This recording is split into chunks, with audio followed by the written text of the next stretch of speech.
어제 박찬대 원내대표는 오늘의 범죄를 처벌하지 않으면 내일은 더 큰 범죄가 일어난다고 주장했습니다.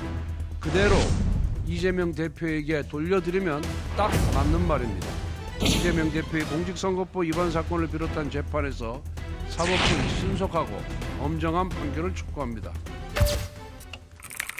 오는 26일에는 민주당 이재명 대표의 선거법 위반 2심 판결이 있습니다.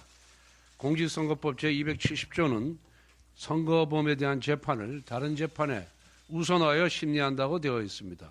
그 기한은 633 원칙을 적용하여 1심은 6개월, 항소심과 상고심은 각각 3개월 이내에 하도록 규정하고 있습니다. 그런데 이재명 대표의 선거법 위반 사건은 1심 선고에만 무려 2년 2개월이 걸렸습니다. 이재명 대표에 대한 사법부의 지연된 정의는 오늘날의 정치적 혼란을 일으킨 중대한 원인이 되었습니다.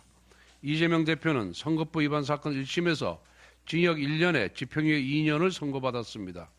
이 정도 형량이면 항소심과 상고심을 간다고 해도 피선거권 박탈형을 면하기가 어렵습니다. 이재명 대표와 민주당이 그동안 보여준 행태는 법치주의와 사법부에 대한 조롱이었습니다. 이재명 대표는 선거법 재판 항소심 개시를 위한 소송기록 접수 통지서 등 서류를 이사불명, 폐문부재와 같은 이유로 수령하지 않았습니다. 심지어 허위사실 공표죄에 대한 위헌법률 심판까지 신청했습니다.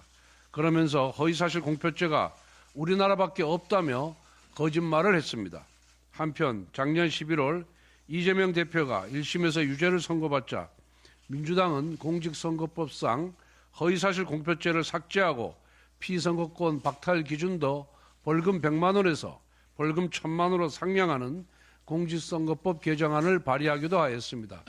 이와 같은 민주당의 행태는 죄를 지었으니 법을 없애버리겠다는 뜻입니다. 사기꾼이 사기죄를 없애고 도둑놈이 절도죄를 없애는 것과 무엇이 다릅니까? 이재명 대표와 민주당이 비록 겉으로는 무죄 운운하고 있지만 속으로는 유죄를 확신하고 있을 겁니다. 그렇기 때문에 재판 지연을 비롯한 해괴한 공작을 해온 것입니다.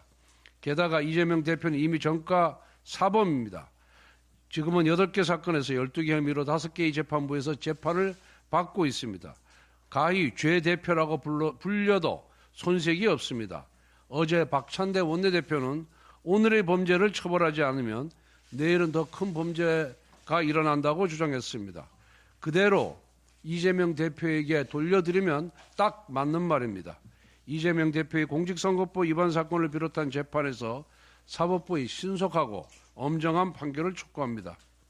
사법부는 633 원칙을 지키지 않아 손상되었던 자신의 권위를 공정한 판결로 회복하기를 바랍니다.